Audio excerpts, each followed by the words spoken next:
course, you spoke at the summit. You've been busy with cloud kitchens. Yeah, lots of exciting things going on. Oh, lots of stuff.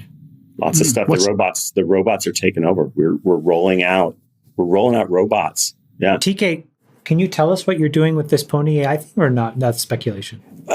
Look, obviously as autonomy, as we, in the US, we have, of course. Wait, do you want to just frame for people that may not be up to speed what was announced, or at least? Why don't you frame it? So Pony AI is an autonomous company doing self-driving. It's one of the few players that actually have cars on the road. They're based in China. They've got a lot of operations in the Middle East. They've got a deal with a delivery company called Uber, which you might be familiar with.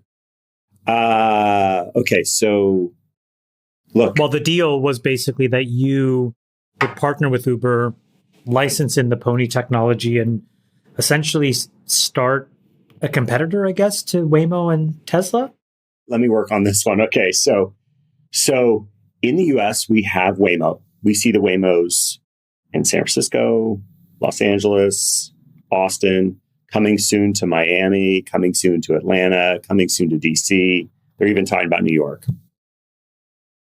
Tesla's sort of like they're doing it the hard way, classic Elon style. Like, let's do this sort of in a fundamental, holy shit, let's go all the way kind of approach. And it's unclear when it gets over the line. Of course, he launched sort of a semi pilot of sorts in Austin recently, but there's no other alternatives. So what happens is some of the folks who are interested in making sure there are alternatives have reached out. They've reached out to me, and there are different discussions that get going because they're like, Travis, you did autonomy way back in the day, got the Uber autonomous stuff going in 2014.